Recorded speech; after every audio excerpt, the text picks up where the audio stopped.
The Strange Motion Way podcast, brought to you by Royal Purple. Premium synthetic motor oils and high-performance chemicals have been designed to improve performance, provide long-term protection, and give you the confidence to push your vehicle to the limit.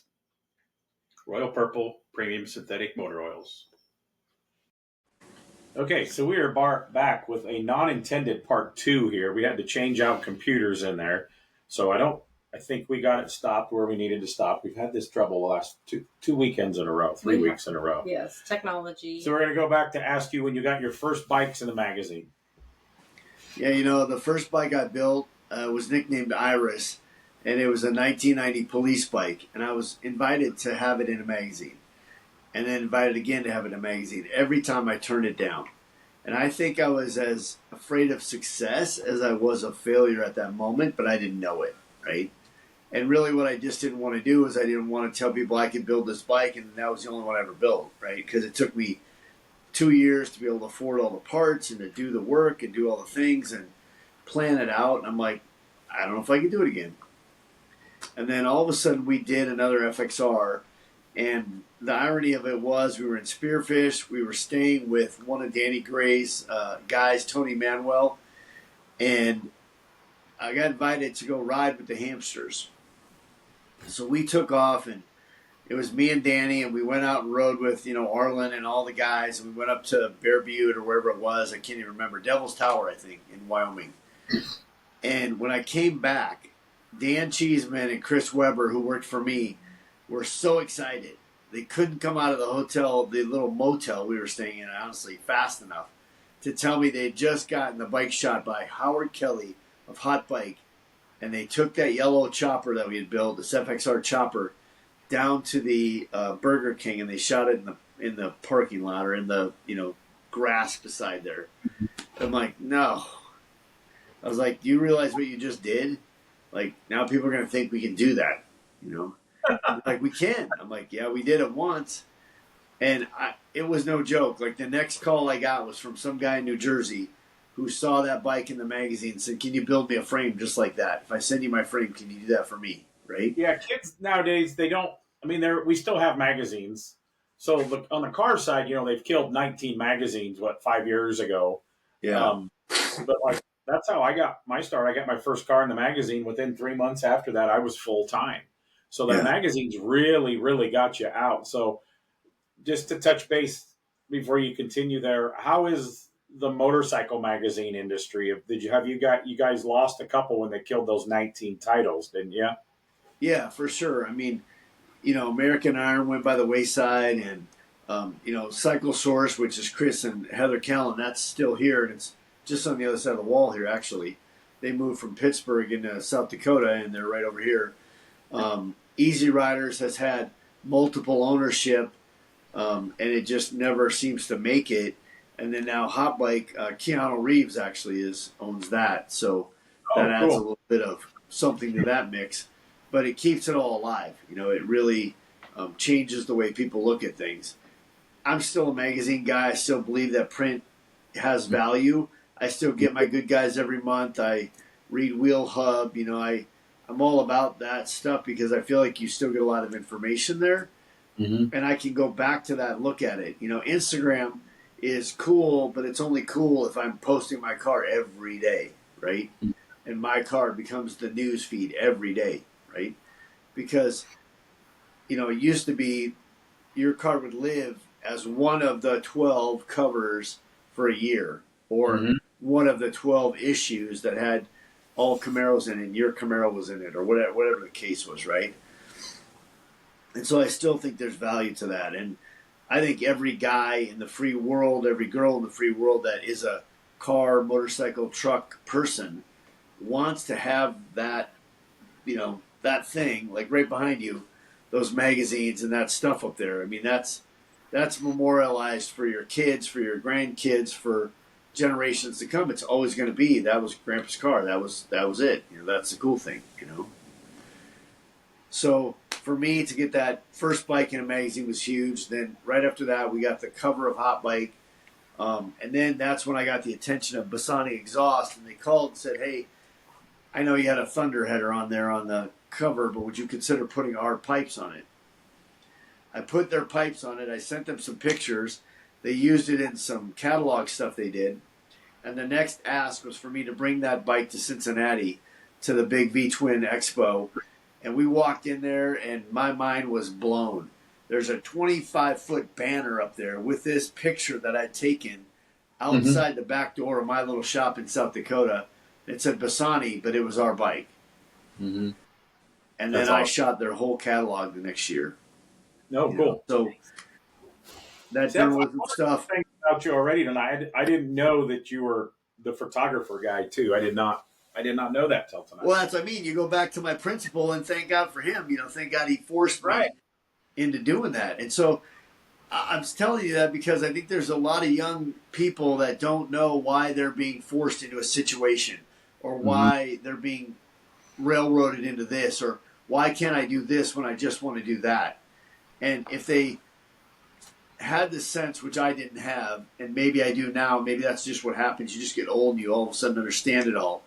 But I think sometimes if I would have learned earlier how much talent I had, or how much people believed in me more than I believed in myself, I could have done better earlier. I could have done so many things differently. Yeah, I think as we all, especially coming from small towns where your limitation of some, art stuff and all that stuff is a little limit. You were better than I was. My high school guidance counselor actually laughed out loud when I told him I wanted to build hot rods, and he pushed me to the body shop where I was already working at the body shop six blocks down from the high school. Yeah. And you're lucky you had a guidance counselor. I didn't even have that. Yeah, he wasn't a good one at all. But yeah, just small towns, they don't think you can build motorcycles, and they don't think you can build hot rods because it's still not the norm. I mean, when I was building that first bike, people said to me, "Man, that's so cool. That bike is so cool. You're going to win the local Cars in the Park show." And I would look at them, I'm like, that's cool, I get it, but that's not what I'm building this for. They go, "What do you mean?" I go, "I want to win the Super Bowl. I want to win Sturgis. I want to win Daytona. I want to win something big." My goals was always the magazines because I'm still a print nerd person. And any awards that came along was cool, but I still get really excited about magazine print. Yeah, and so that's what it meant to me was if I was that good, then I would be deserving of the magazine. I would deserve my spot, right? And so now, for me, it's I love bikes. I still go up to people and I still get geeked out, by meeting people that are huge in this industry or have made a dent, or have good relationships, and I know they have good relationships. That's a big deal for me. But those bikes just kept going, and we just kept being in more magazines and getting more opportunities. And then in 2004, Hugh King called me, and I was in that little 700 square foot single car garage downstairs. And he said, "Hey, we would like you to be on the Biker Build Off." I said, "Honestly, I'm not interested." He said, "No, we're talking about TV here." I said, "No, I know what it is. I understand. My friends are on it. I get it. But you can't even turn your camera around in here." And I said, there's nothing to see. It's not that, we can't do it. We're out. 2 years later, he called me again and he said, "Hey, I still want you to be on the show." And I said, "I understand. I'll ask the team. But let me call you back." He goes, "Will you really call me back?" I said, I'll call you back. And I came out here. There were literally 5 of us. We argued about what we were going to build. Some people said, "Well, you should build a little bobber. You should build a chopper. What about the Sportster choppers we did?" And I said, "I really want to build a bagger because even if we lose in front of 3 million people on TV, we did it our way." And we still made a statement. Because every time somebody wins the Super Bowl, yes, but somebody also loses the Super Bowl. But they're still at the Super Bowl. Yeah, they're still in the Super Bowl, right? And everybody's wearing their jerseys and everybody bought all their stuff. And I'm like, there's value to that, So the first time in my life I was ready to lose. I was absolutely prepared, right? And I forget, who did you build off against? His name was Jay Hart, and Jay is in Indianapolis, Indiana. and built a really cool little bobber. He was younger than I am, and he, you know, he was going for it, and it was interesting because when they showed up for the show, they said, "Well, you're not really building a bagger." I said, "No, I am." They said, "Well, Hugh's going to be mad at you, Hugh King, the producer." I said, "I don't really care. You're not paying me to do this, like it's my money." And they said, "Well, that's not okay." I said, "Well, then you can leave. I don't care, right?" And the next move was, you have to film all the people as we ride up. They're like, "No, no, no. This is you versus Jay. You talk shit. Jay talks shit. It's back and forth. This is just how this works." I'm like, "No, I'm not doing that. Like, I can't do it without these people." Mm-hmm. And they're like, "Well, we're not filming it." I said, "Well, then you can leave again." And they said, "Well, they're just going to cut it." I said, "Right, but if you don't film it, there's no chance that they get to cut it." Mm-hmm. I know about editing. I know about film. And I'm telling you, if you put this in the can, at least the guy has the chance. They're like, "All right, whatever." So we all pulled up. We all walked in. Well, if you watch the show, the old episode, Jay's like, "I'm doing this. I'm Jay. I can do all these things. I can build this. I can cut this. I can weld this. I can paint this." And I'm like, "No, these are all the people that are, this guy's the best at this. That guy's the best at this, And I'm just that guy. I believe in community. I'd rather stand on the podium with 20 people that got me there, and we did it. We all did it. We were celebrating, than to be up there by myself. What fun is that? Yep. I'm not interested. I'm definitely a team guy. And so they did it. They filmed it. As luck would have it, we won. Went through the whole process, and it probably didn't land home for me until a couple days later. I'm walking down Main Street, Sturgis, and somebody goes, "Hey, I voted for you. Yeah, I voted for you. Yeah, I voted for you." And I'm like, "What?" And they're like, "Yeah, it's about time somebody made those geezer glides cool. About time somebody made baggers cool, right?" And I got way more credit. There was way cool baggers before that. I mean, whether it was Jim Betlack or Arlen Ness or Donnie Smith or you name it, right? Don Hotop, all these guys. But suddenly I did it because I did it in front of 3 million people on TV. Is that where you drove yours to? You ended up in Sturgis? Is that where the show was that you ended up? I did, yeah. I had to go to Alliance, Nebraska, where there's Carhenge, where those cars are sitting there. And then, even then, Hugh King said, "Hey, Jay's going to, trailer his bike to where the helicopter is, and then we're going to go from there." I said, "No way. I rode mine from South Dakota out to here. I'm going to ride it to breakfast, and I'll ride it out there." And he goes, "Well, you don't have to. There's no point in that. We just don't want to waste the helicopter. There's a lot of money, I'm like, "I'll be there." And I pulled up to the little country breakfast place in Alliance, Nebraska, and I'll never forget all these farmers out there looking around my bike. And it just reminded me of my dad, right? Mm-hmm. And it was like they're staring at my motorcycle. "This thing's pretty cool. This is pretty cool. Oh, it's got saddlebags. Oh, you can do this. Oh, you can do that." Well, it had a DVD player. It had a wheelie bar. It had a huge motor with drag race B2 heads from S&S. All the things, right? So it was garishly built for TV.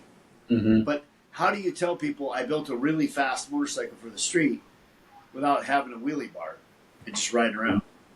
And I learned that from my friend Brian Korelic in Ohio. He rode his FXR around. So I'm like, well, I can do that. And it was a hit, to say the least. 2 weeks later, Drag Specialties were at their dealer show. They picked up 35 parts that I had. Mm. Variations of a fender, a few things here or there. It was the benchmark fender, which we still make today, right? So here we are 27 years later making the same fender that I bet my whole life on way back when. Yeah. And I remember Dan and Chris standing in that little garage down there, and they're like, "What do you think you're going to do with this?" I go, "One day I hope we're shipping parts all over the world, just like Arlen Ness." Yeah, but in order to do that, was so big and booming, and it was out of control. We never missed. I'll still watch them on YouTube. Some of them are on there. The Biker Build Off show was, we actually pitched a kind of a spinoff off that once of doing a car version like that. But it's harder to film. The car takes a little bit more time. We were close one time. We almost got a rides episode because we were going to be the first husband-wife team and we were going to build a custom. Oh, right on. Yeah, all that stuff was really good. Those Biker Build Off shows, it was very good. It was good for the industry. Yeah, and they were very entertaining to people that weren't hardcore industry people because you had the little, like you say, the shit talking back and forth, and then the friendship, and then the ride, and I hardly ever cared who won at the end. It was all the, because everyone wants to see stop and pause it, and it's like, oh, look at what that piece of equipment he's got in the back. I'm looking at their fabrication stuff and everything, and put tool companies on the market a little bit, and some tool companies didn't make it because of some of the stuff, but everybody loved the before and after. Everybody loves to see a transformation. It went from this to that, or it went from these pieces to that thing, Yep.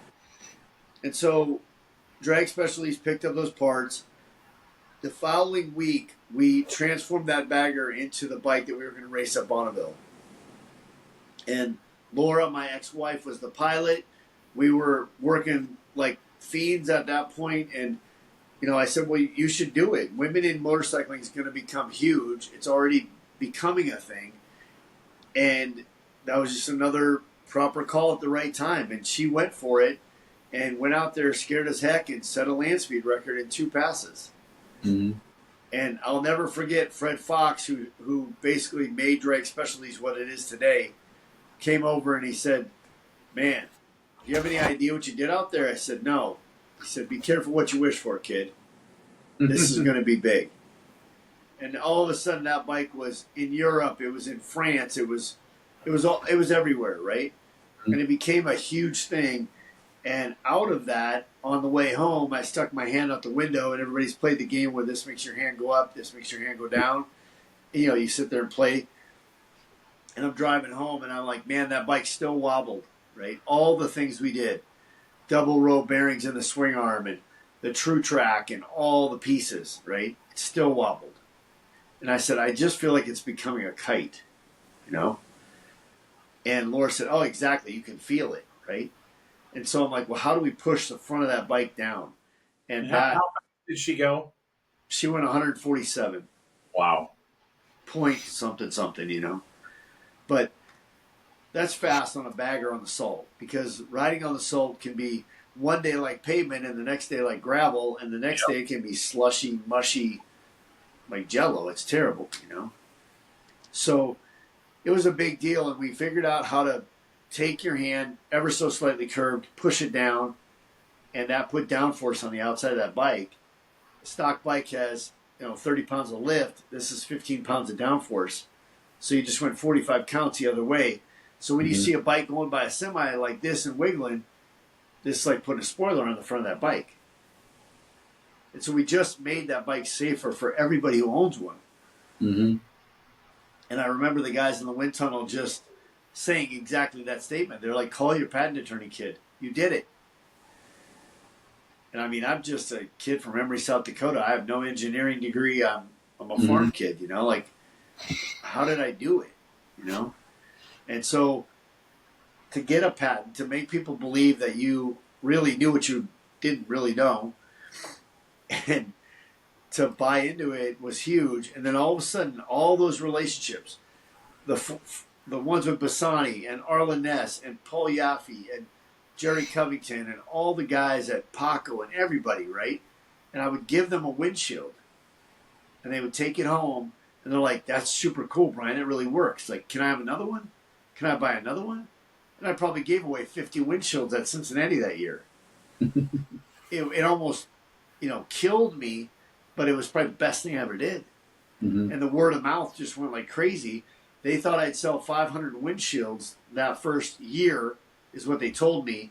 And what they meant was in the life of that product. So as long as they made road glides from 1998 till whenever, you're only ever going to sell 500, is what Drag said. I said, well, I think I could sell 20,000 because they built 2 million of these motorcycles, And if I can't convince this much percentage of people that this is the right answer, then I should quit anyway. Well, that was very cocky, very arrogant. I didn't know that if you sold 5,000 of something in the motorcycle industry, you were killing it, right? They sold 17,500 of those Reinhardt exhausts with those black tips on them. That was a big deal. Fred's like, you'll never do that, Brian, especially not with the damn windshield. We sold 18,500 windshields year one. Wow. And what's this windshield called? It's got a name, right? The Flare windshield, yeah. Yeah, we were at a local, which I didn't even know Will had a Harley. He's a car guy, runs a local mechanic shop. We were picking up some stuff, and I was like, "Oh, we got to go. We got podcast night. Oh, who you doing?" I go, "Oh, Brian Klock." I said, "He's a good buddy of mine." He goes, "You know Brian Klock?" And he goes, "Man, I want one of his windshields so bad." This is a small town by Nashville, and still like, they're impressed that I knew Brian Klock and he was going to be on our podcast. And he says they mentioned that windshield. Well, the Flare windshield became, I don't know, like the Kleenex of windshields. It became such a thing, and everybody was copying us, and everybody was knocking us off. And then Harley knocked us off in 2011. And I sent a handwritten letter to Willie G. Davison. And I said, is this really what your forefathers designed this for? To take from other people? I wish you would have called me. I don't care if it says Klockwerks or Harley Davidson. If your check's good, it pays the families that work here. Mm-hmm. I'm just super disappointed because you told me I had a future in this. Mm-hmm. And now talking to Bill Davidson, Willie G's still alive, right? And talking to Bill Davidson, Bill's like, Brian, I was sitting there the day my dad opened your letter. Wow. He was so bummed out. He's like, he's not wrong, but, we're a big corporate giant. Like, what do? I can't do anything. I'm just, the stockholders, all the stuff, right? We're a publicly traded company. And so, but I knew in my heart I did the right thing by writing that letter. I knew in my heart I did the right thing by not talking bad about Harley Davidson, but talking good about Klockwerks. Mm-hmm. So that's all I told my team. I go, don't run down their product. Just talk good about yours. Just tell them why yours is the best. Mm-hmm. And, God willing, we will still be here. Yeah, now, I think me and him are brothers. I always said that. Like, if you talk shit about somebody else's stuff or another builder, yes, that means you don't have enough confidence in your own product or your own work. I've always been that way. I'm not if somebody makes me mad, I'm going to say it, and I'm going to not waste my voice and tell it to them in person. Right. Just running down other people's product, is go into a booth at a show and somebody's got this X part and it's like, well, this guy does it. He does this wrong because. No, tell me what's good about yours. And some people do that and some people don't. Yeah, and every time you take the high road, it's going to pay off. Every time you salvage that relationship because you let him do what he does and you do what you did, you're going to win the game. And Arlen Ness gave me the best advice in the world. He's like, don't worry about how they built it, Brian. Show me the Brian Klock way. Mm-hmm. Put your blinders on it, do it the Brian Klock way, and then just show me your bike. Even if it's the same color orange. You wouldn't have used those pegs. You wouldn't have used that motor. You wouldn't have used those exhausts. You wouldn't have used those handlebars, would you? I'm like, no. He was, okay, show me your version. Show me your way. Mm-hmm. And he wasn't wrong. He was never wrong. I still say that to this day, And then the other thing that sticks out to me as my words of advice thing is, even when I got a divorce, right, and my whole world was crumbling, I can either be bitter or I can be better. I'm choosing better. Mm-hmm. I've read relationship books. I've read business books. I've done all the things. I continue to try to learn. I continue to try to be the best me I can be. Mm-hmm. And I did that for my future. I did that for my future business relationships, for my future wife, for, my son, for my daughter, Like, I don't know that I was the best stepdad I could ever be to Carly and Erica, right? I'm probably a better stepdad to Ashlyn now. And I'm trying to be an even better dad to Cargo after that. Mm-hmm. It's just... So it's just like that, like when you're building a car or a bike for somebody, and it's a customer, and they have their way that they want it done, but they came to you because of you, Mm-hmm. and they need to let you do it your way, or you need to say no, and it's going to be better off in the end because you have your way of doing it, which isn't the same way as everybody else, Right? But you all are going to get to the same outcome, but you just have to. And that's the hardest. And that's the hardest part, I think, as a builder, right? Is because they picked you, they want you to do it, but they think they want this color or that design or these wheels, and you're like, no, I'm telling you, these wheels are better, right? So you're not only the builder, you're the salesman. You got to persuade them that you know better, and somewhere in that whole mix is a happy medium, a really good relationship. And once that all works, and even if you say this and she says that, but you compromise and you're willing to work together, you're going to win. It's the relationship teeter-totter, right? If I sit down here and you just sit up there and you're not doing anything, well, we lose, right?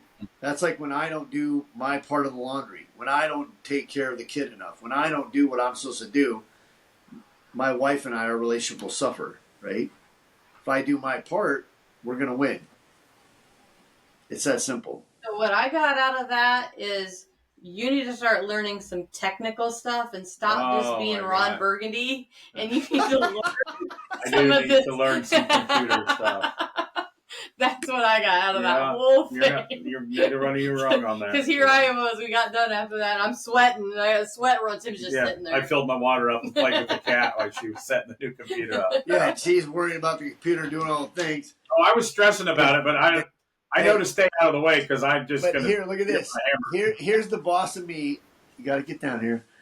At 9 o'clock at night, literally just getting ready to go pick up our kid and go home because he's been at vacation Bible school. Then he went with our friends, a couple of our coworkers who he loves to hang out with.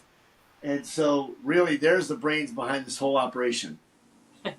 Oh, I've met her. You didn't have to say that out loud. That's implied. Oh, okay. Yeah. These brains hurt today, and my hand is officially numb from being on the computer, so it's time to go. Yeah. Thanks, honey.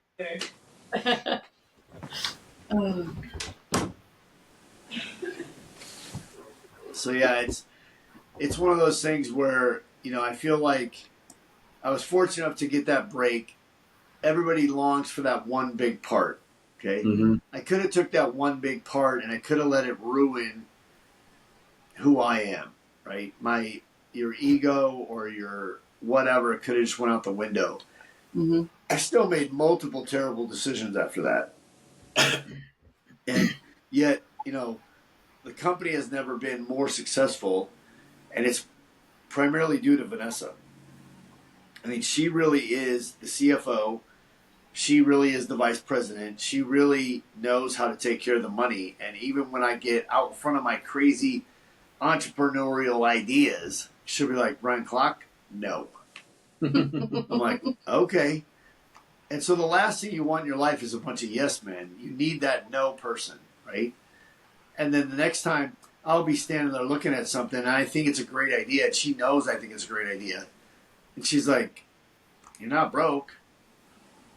I'm like, yeah, but I shouldn't. She goes, no, go ahead, do it, right?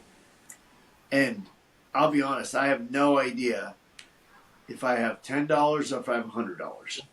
No idea. I don't look at it. I don't care. I don't have a computer code to get into the computer downstairs. If you came in and tried to buy a T-shirt, I can't sell it to you. I'll give you one, but I can't sell it to you, right? Yeah, exactly. See that? Well, I can sell them a T-shirt if you're paying cash. Yeah, see? Yeah, and I might be able to give you change if she had gave me a couple bucks that week. But, yeah, and that's the way it goes. And so I'm very fortunate. I believe that, the good Lord has really set me up for success, and I'm very fortunate to have the opportunities. That's why when I came across your card, I absolutely 100% texted you and said, I'm in. I would love to do this, right? Just because I'm a fan of the two of you. You work your tails off, right? You feed into so many kids just through the BMX world. And that says nothing about what you've done in the hot rod side and all the events and all the things that you work, whether it's a museum or a car show. Like you don't do anything halfway. Yeah, we try not to. And Appreciate. It's a big compliment coming from you, so we appreciate that. It's the truth. And so, like, when you asked me to be on, I was honored. And I'm like, that was the card. I just kept it right there. So I moved a desk in here that I got from Brian Loker. He got a new desk, and so I got this old 50s desk right here, and it's all pinstriped up and painted cool. And so I got my space was shrunk down even farther, and there was that business card. I'm like, I need to get a hold of him right now. So that was perfect timing. And it's funny because I was just talking about you with Dustin Mabin at the BMX race. Yeah. And then he was stressing out about not having a guest when the other one, because I'm leaving on Power Tour. Yeah, so because it was literally the same. You texted me, I think Sunday. This is Monday night, right? Yeah. And we were at the NASCAR race in the NASCAR garages, so I kind of didn't respond and didn't have the greatest signal. And I was like, oh man, this guy just canceled. I got a message when they're like, there was a lot of yellow flags yesterday, and I was like, oh, do this. So yeah, worked out. Perfect time. Worked out great. So yeah, the other guy was going to be our first motorcycle kind of hot rod builder. So we're putting him off because he had something he had to do with his family, which, what's his real last name? Pineapple J. Oh yeah. Wow. Yeah. What a talent. Yeah. He's upcoming, but he's the one that had something family come up and bowed out and you jumped in. So he and his brother have built so many cool bikes and cool cars, and they just do it so humbly. And their shop is beautiful, and they're just wicked talents. And stay tuned, kids; it will be worth it. Yeah. So how did the Harley Davidson? Do they still make a copy of your windshield? They do. Yeah. Willie and Nancy came to Sturgis that year, and they were standing there with their daughter Karen, and we were having a conversation. And I said, "Did you get my letter?" And he said, "Yeah." "Did you get my response?" I said, "From some attorney." He goes, "Well, you know how it is, Brian." I said, "No, I don't, Willie. I don't really care." I said, "I don't care if you're the President of the United States." I said, "You believed in me, and we are, at the end of the day, just people, no matter what your title is." Yep. And I said, "I really wish you would have just called me." I said, "Now they're telling me it's going to take $50,000 to get in the ring and start fighting you. Why do I want to end up being bitter about the brand that I built my whole life on?" I'm not interested. He said, "Give me your card." He took my business card. A couple weeks later, I got a call from a group of people, and it was Harley Parts and Accessories. And he just said, "What do you think is going to happen?" And I said, "I think I'm going to continue to sell one for every one you sell until the good Lord decides that, windshields are done or my time's done." And they're like, "You really believe that?" I said, "Yeah, 100%. That's what I believe." And they said, "Well, we like you. If you ever want to work on something, we'd love to work with you."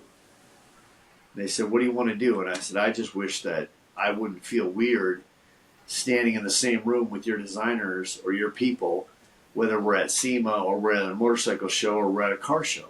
Like, I know who these guys are. I know who the engineers are. I know who the designers are." And they're like, "Perfect. You do what you do. We'll do what we do." I said, "That's awesome. Thank you." All from a letter. Yeah. And I assume you've sold more than them 18,000 windshields from the first year. Yeah, this thing has never stopped. It continues to grow. The people that are so loyal to Klockwerks. I mean, I don't even know how to explain it. I call it the Moto family, but man, they're good to us. They love us. We love them back. We try to give them the best we can. I don't really have a warranty policy. I mean, if you tell me, "Hey, I've had this thing on my bike since 2014, I'll say, "Okay, that's 10, now 11 years. What's it worth to you?" The guy might say, "Well, I want a new windshield." I'm like, "I understand, but I didn't crack it. You cracked it. What do you want to do?" If he tells me, "I'll give you $125 for a $275 windshield," I'd be like, yeah, let's do the deal. He's like, what? Are you serious? I'm like, yeah, I would lose money because I'm happy to have you loyal to our product, loyal to what we're doing.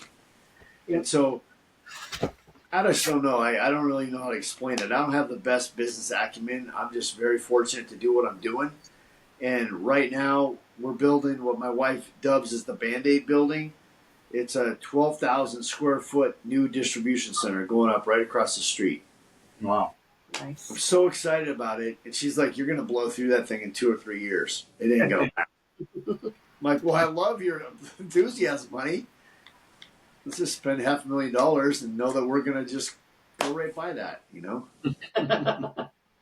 So, Awesome.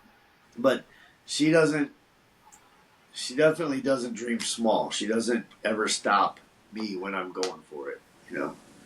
That's awesome. And I just, you know, I don't know. It's crazy, you know. Even to be asked to be here, right? Even to share my story, right? Everybody has a story. Yeah. You just don't think you have a story, right? Yeah. That's what we actually struggle something. You know, I'm a history nerd, so I mean, we've got some of these old guys, and you know, we did Gene Winfield, and we've lost Gene Winfield and a couple other people, and some of these people, they're like, "Oh, I'm not interesting."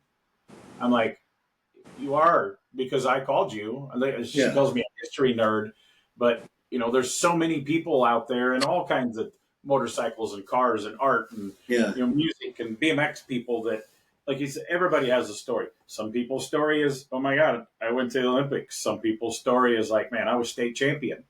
You know, but it's still the story, and it's still people getting the best out of themselves, you know, and just for different reasons. So, I like that. People getting the best out of themselves. Yeah. Yeah. That might be my driving force tomorrow. Yeah. I need that. Yeah. Yeah. That's awesome. So okay, so where are we at now? How many other product lines, product pieces do you have an idea how many Klockwerk parts or pieces are out there that you're selling? No, I think we're well over 1,000 some odd SKU numbers. I know that. Wow. But we stamp fenders that we design in Michigan. We have 2 places that make windshields for us. I'm sitting here fidgeting with my little pop socket thing. Mm-hmm. But this is actually a magnetic phone mount. So, you know, like we have this little disc you put on the back of your phone, and there's your pop socket. You don't want that pop socket hanging up in your pocket? No problem, it's gone. Right? Simple as that. But I was selling these magnetic phone mounts, and it was 1,800 pieces on back order with Drag Specialties. And Vanessa told these people during COVID that she's like, why don't you just put Brian on the board, or why don't you sell us part of the company or something so he can help you with your logistics so we can get all this stuff. And they're like, okay, we consider that. She comes out about a half hour later and says, I just offered to buy the company, honey. I'm like, no, you didn't. And they won a lot of money, and they borrowed from Uncle Steve and Susie and Patty and the neighbor, you know, Bob. And I mean, like, they have way too many investors in this thing. Like, it'll never work. Sure enough, they turned me down or turned her offer down. So the next day I went over across the street and said, I'll give you 50 grand more for your building. I'm being greedy. The husband and wife who met me there, the wife goes, Brian, I've been praying about this. Honey, we have a deal. Shake his hand. I'm like, what? She goes, yeah, I wanted you to have the building, and if we can meet in the middle, you come up 50, we come down 50, you got a deal. Oh, but we want to do a contract for deed. I said, okay, well, that's fine, however you want to do it. I didn't know that. That's a bonus for me. They said, well, it's a bonus for us. We don't want to take all the money right up front. Worked out great. Sunday night comes, this is Saturday morning. Sunday night at midnight comes around, 11 o'clock, whatever it was, and Vanessa calls me from California. She's out there visiting Ashlyn, our daughter, and says, hey, check your email. I said, what? She goes, they changed their mind. They want to close on Tuesday or Wednesday, 2 days. Monday, Tuesday. They want to close on Wednesday. I'm like, well, we can't do that. I just spent the money on this building. She goes, no, we're going to do it. We're going to do both. I'm like, oh my God, no. She goes, yeah, no, we're doing it. So that was her gutsy move. And next thing you know, a semi full of magnetic phone stuff shows up. We don't even know what we're going to do with it. And we end up building out this whole ecosystem of magnetic phone mounts that you can use. My iPad right now is on a magnetic stand. We've got them in our cars. You can use it on your UTV, on your mountain bike. You can do a 15-foot drop, and the thing's not going to go anywhere, right? I didn't think I was going to be the windshield guy. I certainly didn't think I was going to be the magnetic phone mount guy. Or that I'd be sitting here doing a pop socket thing, while I'm playing around here, right? So that's awesome. It's very fortunate, and this brand has become so strong, and people know that we are going to stand behind it, that it stands for quality, that we have great customer service, and that we just have the best people. I mean, the team that works here is a bunch of great people. And so they come up and they're like, what's next from Klockwerks? I already have your phone mount, I have your windshield, I have your fender, I have your handlebars. What's next? I'm like, I don't know what's next. I haven't come up with anything yet, So it might come to you in the middle of the night tonight. Right? Yeah, it might. But it's just, I think you're so fortunate when people love your brand and when they assimilate that with a good feeling, right? They assimilate wearing that Klockwerks t-shirt with a good feeling or a good ride or a something, And I don't have a Klockwerks t-shirt. You don't? Yeah. I don't have a Klockwerks. That's another question. I don't have a Klockwerks Dixon because they always sell out before I can get one. Well, if you just text... How many times have you done a Dixon flannel now? 3, 4? Yeah. 1, 2, 3. Yeah, 4. Okay. Wow. 4 times with Dixon Klockwerks. There's and then there's 3 Dixon Klockwerks flannels, and then there's probably another additional 3 Jack Daniels ones. Okay. So, but you still never. When you go to Jack Daniels, you're literally 35 minutes from our shop, and you still. I knew that was coming up. That's why I didn't say Jack Daniels this whole time. I knew that was going to come up. You've been putting that off. So even one time. We passed them. No, we passed their trailer. No, that was Chica's. Yeah. Okay. All that to say, if you're going to Lynchburg, Tennessee, please stop by the Strange Motion headquarters, everyone. You'll never find it. You can have that t-shirt, which we're weird. We don't have a sign on the building. We don't have an open door policy because it's just me. And she knows, she works from the house. She knows that if everybody would stop by, she'd be like, how come you don't have any billable owls? Oh, Bubba stopped by today, and all I did was talk hot rods. So, yeah. So she says makes me keep the door locked, so I get understood. Stuff. That's why my wife just went home. Yeah. She's like, hey, I'm out. Yeah. Yep. Yeah. Yep. Yeah, but you'll have to. But one time, I actually did. Remember when you were trying to buy a 3/4 ton 4-wheel drive Suburban? Yes. You found some up in Murfreesboro. Yeah. And I looked at it for you because I was actually going to Murfreesboro that week, and I was like, oh, actually, I have to go to that town. And I test drove some Suburbans, and I don't think you ever bought one of them, though. I should have bought that one. I didn't buy that one, but I did buy one. Yeah. So, you want to ask him your question that you always have? Yeah. My question is, I just lost it. Sorry. Events. Yeah. So, whether it's automotive or motorcycle, 2-part question. First part is, what is your favorite event that you love to go to every year or every so often? And second part is, what is an event that you've never been able to go to but would love to go to? Ooh, that's a good one. So I love Sturgis. I 100% love Sturgis. I've gone to Sturgis probably more than 50 times in my life. I've been there since I was 8. You've never been to Sturgis? So one year come out and shadow you and bug you and follow you around Sturgis. Please come. I would love to host you. I'd love to host you. I love that event. There's so much good riding, and it's at the time of year where, like, in March in Daytona, you're hauling your bike from Connecticut to get to the point where you can ride. or you're bringing it from Ohio to get to where you can ride. And Sturgis is the time of year when everyone's riding. Everyone can ride from all over the country, and they're just making this pilgrimage, and it is what it is, and they all end up with a story somehow, and it all ties back to this little town in South Dakota. So that makes my me dad's happy. been a couple of times. I don't think he ever rode his bike. When my dad was a serious, like when I was a little kid, before he got into Tri-5 Chevys when I was about 7 or 8, he was a serious, like, chopper guy. He built a chopper every other year. Oh, nice.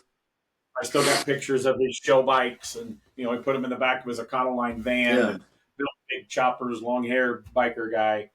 But he never went to Sturgis back then. He never had the money and never rode that long of a distance. But like he's went once or twice since we've been married. I know he hauled out his bikes before, and I think my brother-in-law has been there before. But yeah, we've never been. So yeah, we'd like to do that. So Kerry, the last year I got to go to Moon Eyes in December. And I got to go to the Motorbike Expo in Verona, Italy in January. Okay. Oh, wow. And so I kind of hit the bucket list in the last 6 months. So now I've had a reset. Okay. Yeah. The show that I love to go to is definitely Pomona, the Grand National Roadster Show. I don't know. For me, that thing is just like, it's the who's who of hot rodding. Everybody's there, and you might run into them in the hallway. You might see them over here. You might see them out getting a hot dog. But if you pay attention, or you've studied it, like Tim and I have studied it, or you've studied it, Kerry, like you know who's there, and it's fun to be there. I like that show, just for the family reunion kind of thing, right? Yeah, I think you guys are brothers. I think we're long lost brothers. You are. Because every year, me and my buddies go. She always has to work King of the Hammers with Optima. Yeah. Oh. She's out in the desert, not far away, but she's like, me and my buddies are talking about getting an Airbnb. She said, "You're going again?" Yes, that's one. I mean, I'm very lucky and blessed that I get to do a lot of events that people pay me to come and get on the mic or do this or that. But Pomona is one of the only a couple events a year that I do just to do. Nobody helps me with the hotel. I'm not working. I would work and get on the microphone for them if they want to give me a hotel or pay me a little bit. But I love King of the Hammers. I love King of the Hammers too. Yes, I've never been out to King of the Hammers. Yeah, he's never been out there. And so I love doing that. And so what I like to do is go from King of the Hammers for a couple days and then go to Pomona. That's the ultimate, right? Yeah. And then the other thing, the things that I haven't done that I would like to do is I would love to go to one of the Holly LS Fest things, because I feel like there's so many just crazy brains there that just want to go fast. And they don't care if they're doing it with a Chevette or they're doing it with an AMC Rebel or they're doing it with a big old Cadillac. They just want to do it, right?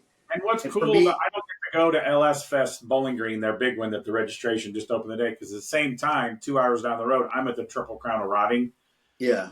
You can come to go like Friday to LS Fest, and then you can drive just a couple hours and come to the Nashville NASCAR track and do the Triple Crown. But the LS Fest, what gives you hope when you go to LS Fest, I'm 54 years old, and I am definitely not in the young crowd there. I am the old guy, because those young people love the LS swap stuff. Like you say, they might be a crappy looking thing. They just want to go fast or autocross it or drift. And it really gives you hope. Not the biggest. I'm not a fan of everything that they do there, but it's for everybody. It's not just, hey, we're drag racers or hey, we're autocrossers. And it's younger people are definitely coming to LS Fest, and it makes me happy when you see, I've got a 35-year-olds out there. Agreed. And I've got a 1983 ski boat down here that we're never sure if it's going to work or not work, and it's all because of the carburetor on it, right? Mm-hmm. Sometimes it's great, sometimes it's not so great. And I don't want my wife, my kids, or my team to go out on that ski boat and ever fail. I always want it to just go for them, right? And yet I don't want to buy a $150,000 boat because I still live in South Dakota. We have 3 months of summer. Mm-hmm. So, I'm going to try to put a fuel injection swap from Holly on this 1983 ski boat. And I can't wait. And these kids are excited about it. They know what to do, and they've already read up on it, and they're all jacked up about it. And it energizes me to see them energized. And so that's why I think an LS Fest would be fun for me, right? Mm-hmm. The other thing is, like, I know you and your dad are big Tri-5 guys, and I've never been to that event. And I've always heard that there's 2,000 of them. There's 1,500 of them. I don't know, whatever the number is, but it's a lot. Yeah. And, like, for me, I can't even imagine that many of one kind of car and seeing everyone's variation of it because I love the details. Yeah. And I grew up on Tri-5s. My dad's got a handful. My first car ever I bought when I was a little kid was a 55 Chevy. I want another 55 Chevy sedan for myself someday. I get my dad's Nomad someday. And I just love that event. And it's over 2,000. It's not quite 3,000, but it's crazy. And you get the same people coming back, but then you got new people that come. And there's that Tri-5s, it's all kinds of generations because you've got some 20-year-olds because their dad and grandpa had them, and there's old guys, and it's very cool. My grandmother had one, right? My grandpa kept it, told me one day, hey, Brian, can you come get that old 57 Chevy for me? I go, where is it? I thought you sold it. He said, no, it's sitting behind the other farm. I said, well, what are you doing? He goes, well, I'm going to sell it to this guy. I said, no, Grandpa, I'm buying it. I said, I didn't know you wanted to sell it. He goes, well, it'll be like $1,000. I said, I'll take it. So it's a 57 Chevy two-door post that we drug out of the weeds, right? Nice. For $1,000. I still never fixed it. But it represents to me a car that I played in as a kid, and it was my grandma's. So I had my grandma's 64 Ford on one side, my grandma's 57 Chevy two-door post on the other side. One of them's Lucille, the other one's Mabel. Perfect grandma names. That was their names. And Cargo walks outside. He's 2.5. And he looks at the car and he said, Daddy, whose car is this? I said, whose car you want it to be? I want it to be my car. I said, okay, it's your car. And so now he's 4.5, and he knows that he has a 57 Chevy, and that's his car. Cool. That's awesome. So to your point, generationally, it doesn't matter. I like the way it looks. I want that car. Yep. That's awesome. So I usually ask a question on, say you're the first motorcycle guy, but this could be, you got hot rods too. And you don't have to give secrets. If you got something planned or a dream that you don't want somebody else to steal, you don't have to give that. But what would you like to build that you've never built yet? Like, one time, which he's going to be on our podcast too, Billy Lane, because he don't live that far from us. Yeah. Like, I want to build a hubless bike. And he built a hubless bike. Is there something motorcycle or four-wheeled that you want to build without giving any secrets away? You can say, there's a bike I want to build, but I can't talk about it, or I might have something secret going on. No, really what I want to do is I want to build a digger, like a digger is there's probably some of these baseball cards up here, but a digger is a long, really low bike that really was super impractical to ride, but it looks just so cool, right? Like there's some vehicles that don't make any sense, and yet they appeal to the inner Hot Wheels in your brain, and it just explodes you, and you're like, that's so cool, right? And so I have a 1970 Chevy panel. It's a C10 truck, right? It's just a panel, like a painter would have used it. There's not a lot of them around because the painters and the plumbers and everybody else just destroyed them, and then they're sitting there, right? And I have one, and Del Lushenko came by one time with Kerry Hart and a bunch of guys, and they were all riding out to Sturgis, and he's like, I go, hey, Del, how are you doing? He goes, how do you know who I am? I go, if you are a fan of C10 trucks and you don't know who you are, you must have your head buried in the sand. Yeah, he's a super rad guy. Yeah, he's a great guy. And he goes, really, you're a C10 guy? I go, yeah, I have this, I have that, I have this, I have that. And he's like, are you joking? You don't really have a panel? I'm like, yeah, it's right back here behind my motorcycle shop. And so the hamster hauler is my vision, that it would be a yellow with a hamster hauler logo on the side of it with some, filigree and the whole thing. That panel truck, but inside of it would be probably primarily a Sportster-powered digger, or, of course, you'd like to have a knucklehead or panhead. That just costs a lot of money. But to have that digger in this panel truck as just this showpiece of yellow, and more yellow. Yeah. That's my brain. That's where I'm at. I'm hopefully I don't get beat up for this, but I have a hamster chair in my living room. Yeah? I have the chairs that Mike Guidry, I've talked about this before, out of Texas, had Little John Batira build him 2 billet, like rocking beach chairs. Yeah. And Mike Guidry, I guess, was a hamster. So one's got embroidered Harley Davidson logo and one's got a hamster logo. I keep wanting her to sew me some new ones and put like Strange Motion, because I'm not obviously a hamster, but I have a hamster chair. I'll text you a picture tomorrow. So, and Mike Guidry believed in me more than I believed in myself. At one point, Mike Guidry tried to hire me to just build his hot rods or to oversee his hot rod stuff, right? So when Mike was not doing very well, we were at Donut Derelicts out in Huntington Beach, California, and it was right before Christmas, and Chip Foose was there. And I introduced myself to Chip, and he looks at me and he goes, "Wait a minute, I've met you before. Aren't you the windshield guy?" I'm like, "Yeah, I'm the windshield guy. I'll take that." And he goes, I go, "Yeah, Mike Guidry brought you to Sturgis to a hamster event, and that's where I met you." And he goes, "No way." He goes, "How's Mike doing?" I said, "I don't really know."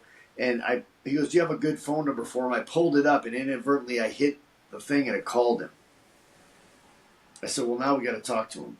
I said, "So I'm just going to give you the phone." He and Mike talked for about a half an hour. Awesome. Well, Mike had ALS and was not doing very well and was now confined to a wheelchair. So the next move I made was I flew to Church Point, Louisiana, and went and saw Mike. And then we arranged to have batteries put in. Say he was Texas. He was Louisiana? He was from Louisiana, yeah. Okay. But he was a big truck guy, all that kind of stuff. Did a bunch of stuff with Boyd and Little John and all these guys. And he was actually, I believe, almost maybe the godfather for Jesse James, if I remember right. Okay. But the bottom line is, he was a hot rod guy, and so a motorcycle guy. And so I had all new batteries put in his vehicles, right, by his friends down there. And we flew down there, and I pulled up, and I said, "Michael, we're going for a ride today, Brian." He said, "Oh, I can't do that. I'd have to have some fresh jeans, Brian, and a new shirt." I said, "Well, I'm going to go get you some stuff. We'll get you dressed up." He goes, "Those cars won't run." I said, "No, the boys got them running. We're going to go for a ride." I think he died 2 or 3 weeks after that. Wow. Yeah, see, my buddy Ron was big in the big truck industry. My buddy Ron Knowles that passed away, and he got to be buddies with Guidry. And whenever he wanted to sell some stuff, he would always call Ron. So he had some Little John stuff and some Boyd, like some really cool collectible stuff and machine things. And then his family knew that me and Ron got all excited about that. When my buddy Ron passed away, his family offered me to have first choice of some of that stuff. So that's how I got those chairs.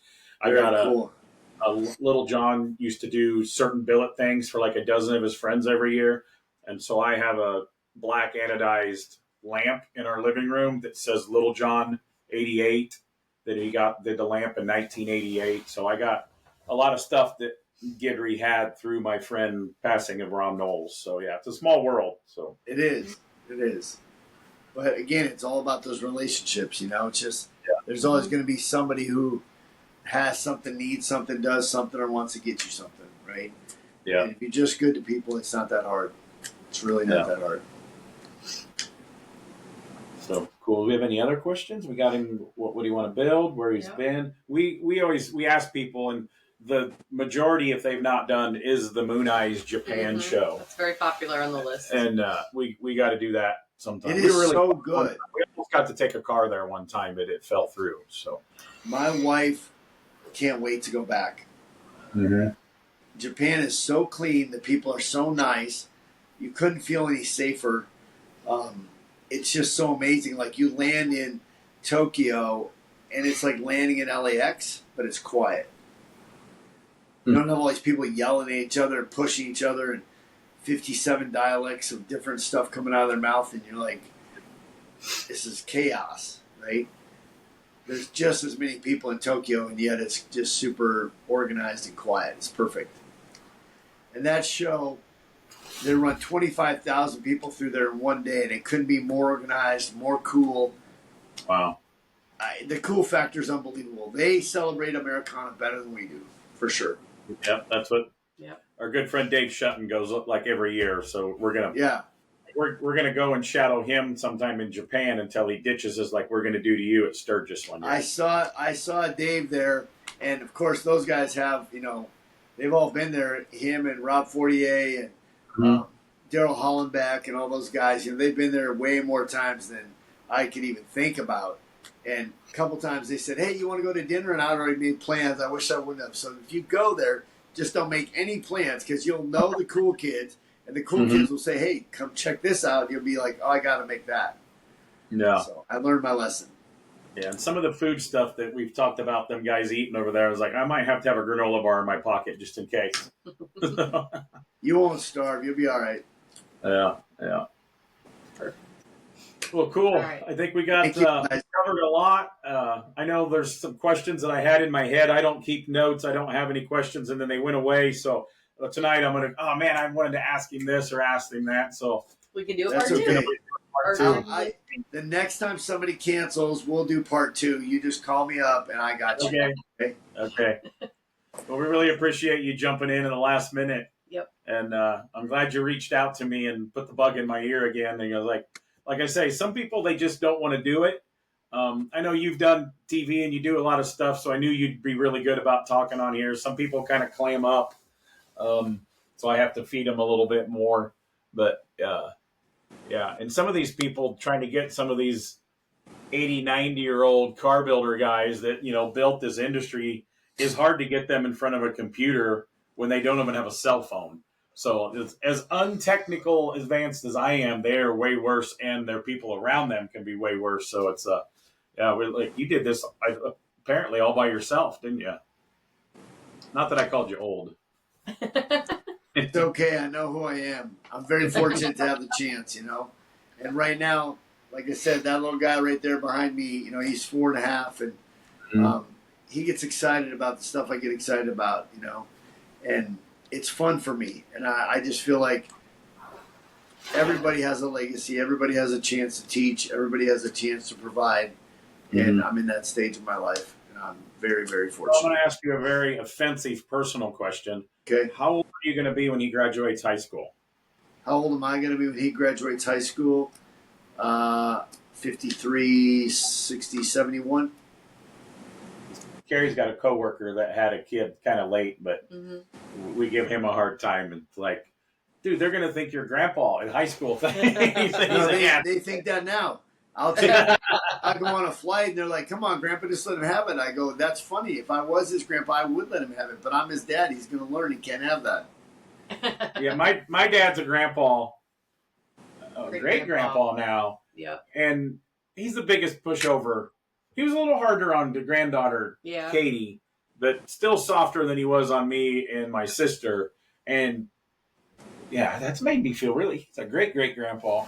So the 1-year-old Sterling that he's got, and Sterling already has, I think, a tractor and a lawnmower, and just, my dad's a farm guy and they're farm people. So, I mean, they don't Sterling's spoiled. He's the only grandkid there. So think about it this way. If I was 20 years old, I couldn't provide for Cargo what I can today.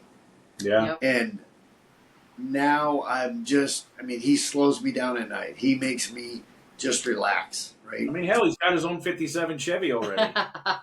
Because that's funny. When my niece was born, we never had kids. When my sister had one kid. The week that my niece Katie was born, my dad put her name on a 57 Chevy, Bel Air hardtop. Yeah. Well, now Katie is not a car person. She's the one that's got the 1-year-old, married, half running the farm. She told me, Uncle Tim, you can have my 57 because I'm not a car person.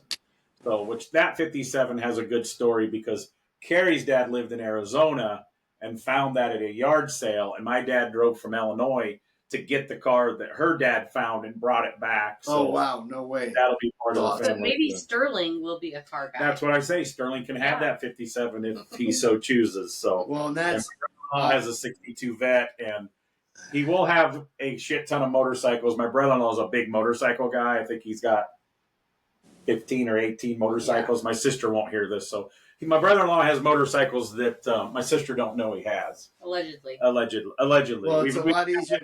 it's a lot easier to have more motorcycles than it is more cars.